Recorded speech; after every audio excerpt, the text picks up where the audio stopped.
নমস্কাৰ study and learn Assam YouTube চেনেললৈ আপোনাক সকলোকে স্বাগতম জনাইছো আমি আলোচনা কৰি আছো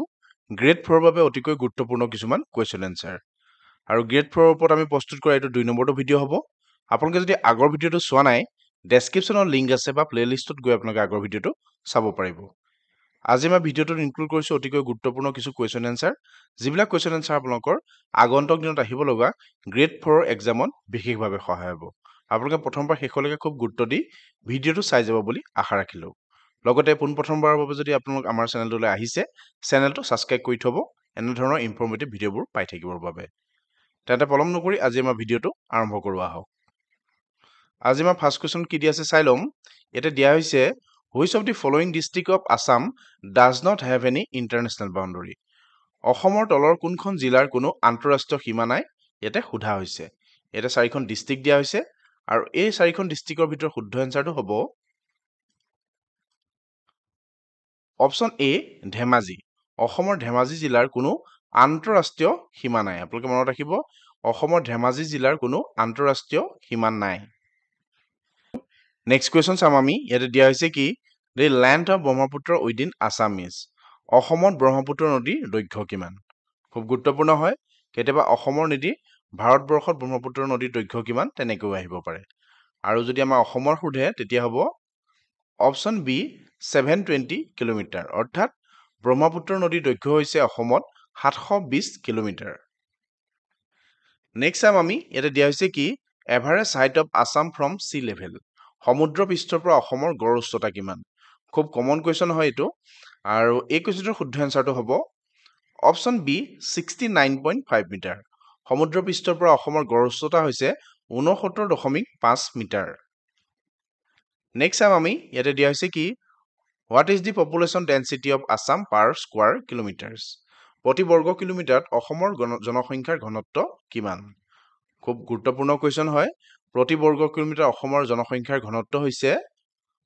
অপচন বি 398 নেক্সট টাইম আমি the Ahom dynasty rule the Ahom kingdom for approximately how many years আহোম বংশই অসমত আনুমানিক কিমান বছৰ শাসন কৰিছিল আপোনালোক সকলোৱে জানে আহোম বংশই অসমত আনুমানিক শাসন কৰিছিল অপচন সি 600 ইয়াৰ্ছ কেতিয়াবা যদি অপচনত 600 নাথাকে 598 থাকে আপোনালোকে 598 ত টিক দিব আৰু যদি 600 আৰু 598 দুটাই থাকে তেতিয়ালৈকে হলে কিন্তু আপোনালোকে 600 ত টিক মাৰ্ক নামাৰিব আপোনালোকে 598 ত টিক মাৰ্ক মাৰিব নেক্সট টাইম আমি ইয়াতে দিয়া হৈছে কি which of the following ruler is popularly known as Chilarai তলৰ কোনজন শাসকক জনপ্ৰিয়ভাৱে চিলাৰায় বুলি জনা যায় এটা চাৰিটা অপচন দিয়া হৈছে এই চাৰিটা অপচনৰ ভিতৰত শুদ্ধ এনসাৰটো হ'ব অপচন সি শুক্লধ্বজক জনপ্ৰিয়ভাৱে চিলাৰায় বুলি জনা যায় নেক্সট টাইম আমি who was the founder of Brahman dynasty Brahman বংশৰ প্ৰতিষ্ঠাপক ৰজাজন কোন আছিল খুব গুৰুত্বপূৰ্ণ হয় আপোনালোকে মনত ৰাখিব ব্ৰহ্মণ বংশৰ প্ৰতিষ্ঠাপক আছিল অপচন এ পুষ্যবৰ্মন নেক্সট টাইম আমি দি চাইনিজ পিলগ্ৰিম হিউৱেং চাং ভিজিট কামৰূপ ইন হুইচ ইয়াৰ চীনা তীৰ্থযাত্ৰী হিউৱেং চাঙে কোন বছৰত কামৰূপ ভ্ৰমণ কৰিছিল এটা কিন্তু আমাৰ অসমীয়া স্পেলিংবোৰ অলপ মিষ্টেক হৈ থাকে আপোনালোকে এই বস্তুখিনি ইগনোৰ কৰিব চীনা তীৰ্থযাত্ৰী হিউৱেং চাঙে অসমত ভ্ৰমণ কৰিছিল 640 এডিত so option B is the correct answer next time আমি who founded the Assam association in 1903 1903 চনত অসম সংস্থা কোনে প্ৰতিষ্ঠা কৰিছিল এটা চাৰিজন ব্যক্তিৰ নাম দিয়া হৈছে আৰু এই চাৰিজন ব্যক্তিৰ ভিতৰত শুদ্ধ এনসাৰটো হ'ব অপচন এ মানিক চন্দ্ৰ বৰুৱা 1903 চনত অসম সংস্থা প্ৰতিষ্ঠা কৰিছিল মানিক চন্দ্ৰ বৰুৱাই নেক্সট টাইম আমি which of the following incident is also known as Assam Jallianwala Bagh incident তলত উল্লেখ কৰা কোনটো ঘটনাক অসমৰ জালিৱানাবাগ কাণ্ড বুলি জনা যায় খুব গুৰুত্বপূৰ্ণ কোৱেশ্চন হয় আপোনালোকে ভালদৰে মনত ৰাখিব আৰু এই কোৱেশ্চনটোৰ শুদ্ধ এনসাৰটো হ'ব অপচন বি পাথৰুঘাট ফায়াৰিঙক অসমৰ জালিৱানাবাগ কাণ্ড বুলি জনা যায় নেক্সট টাইম আমি ইয়াতে দিয়া হৈছে কি who was the first martyr of quit India movement of 1942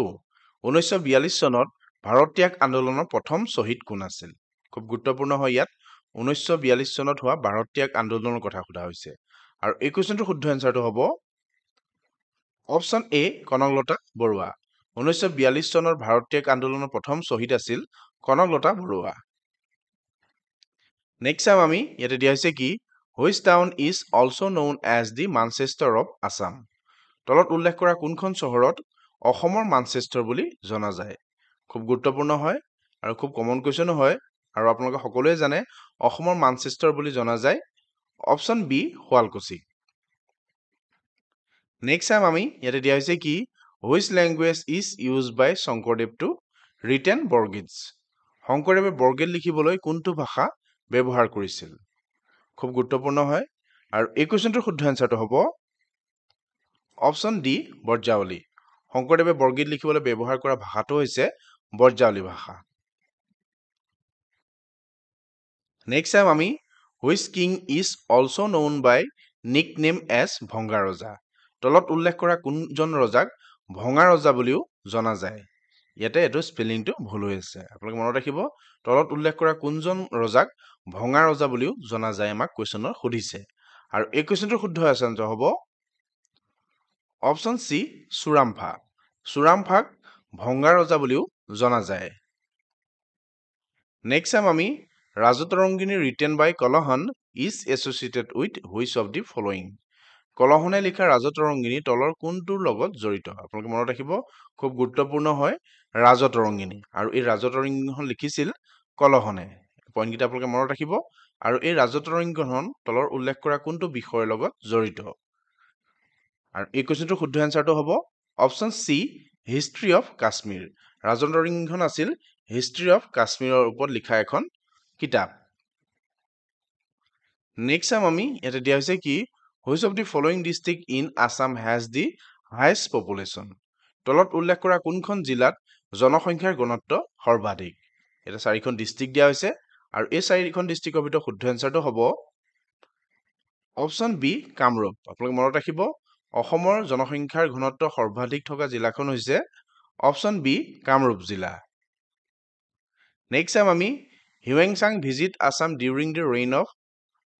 কাৰ ৰাজত্বকালত হিউৱেংচাঙে অসম ভ্ৰমণ কৰিছিল আপোনালোকে সকলোৱে জানে ভাস্কৰ বৰ্মনৰ ৰাজত্বকালত হিউৱেংচাঙে অসম ভ্ৰমণ কৰিছিল so' option D is the correct answer next time আমি দি অনলি গিফ্ট হিউৱেংচাং accept from Bhaskar Varman was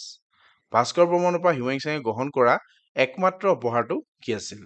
খুব গুৰুত্বপূৰ্ণ হয় আপোনালোকে মনত ৰাখিব ভাস্কৰ বৰ্মনৰ পৰা হিউৱেংচাঙে গ্ৰহণ কৰা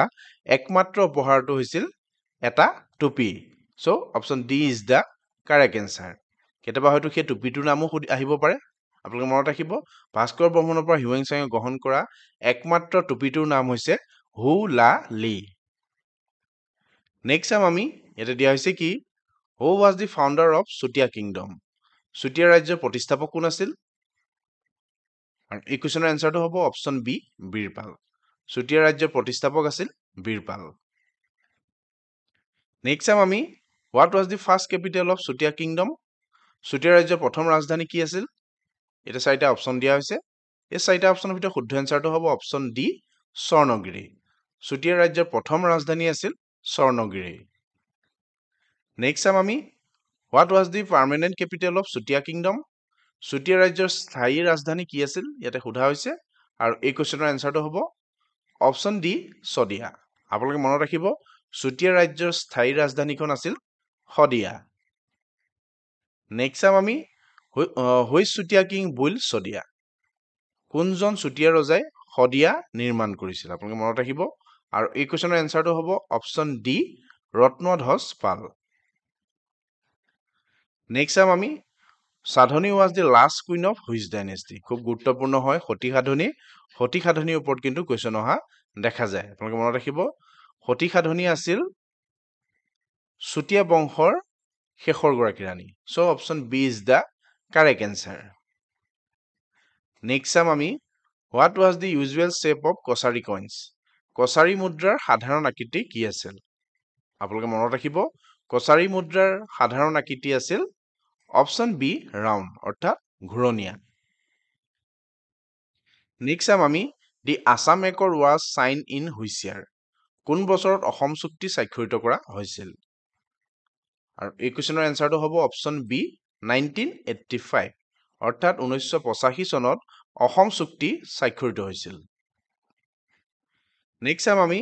who was the first chief minister of Assam? অসমৰ প্ৰথম প্ৰধান মুখ্যমন্ত্ৰী কোন আছিল? এটা 4টা অপশ্যন দিয়া হৈছে আৰু এই 4টা অপশ্যনৰ ভিতৰত শুদ্ধ এনচাৰটো হ'ব অপশ্যন বি গোপীনাথ বৰদলৈ। অসমৰ প্ৰথম মুখ্যমন্ত্ৰী আছিল লোকপ্ৰিয় গোপীনাথ বৰদলৈ। নেক্সট চাম আমি what is the state flower of Assam? অসমৰ ৰাজ্যিক ফুল কি ইয়াতে সুধিছে আৰু এই কুৱেশ্যনৰ এনচাৰটো হ'ব অপশ্যন বি কপৌ ফুল। আপোনালোকে মনত ৰাখিব অসমৰ ৰাজ্যিক ফুল হৈছে কপৌ ফুল। নেক্সট চাম আমি ইয়াতে দিয়া হৈছে কি in which year was Assam declare a state of India? কোন চনত অসমক ভাৰতৰ এখন ৰাজ্য হিচাপে ঘোষণা কৰা হৈছিল? খুব গুৰুত্বপূৰ্ণ হয়, আপোনালোকে মনত ৰাখিব 1950 চনত অৰ্থাৎ option B is the correct answer. 1950 চনত অসমক ভাৰতৰ এখন ৰাজ্য হিচাপে অফিচিয়েলি ঘোষণা কৰা হৈছিল। নেক্সট চাম আমি ইয়াতে দিয়া হৈছে কি which river flows throughout the city of Guwahati? কোনখন নদী গুৱাহাটী চহৰৰ মাজেৰে বৈ গৈছে? এটা 4টা অপশ্যন দিয়া হৈছে এই 4টা অপশ্যনৰ ভিতৰত শুদ্ধ এনচাৰটো হ'ব অপশ্যন এ ব্ৰহ্মপুত্ৰ। গুৱাহাটীৰ চহৰৰ মাজেৰে বৈ যোৱা নদীখন হৈছে ব্ৰহ্মপুত্ৰ নদী। নেক্সট চাম আমি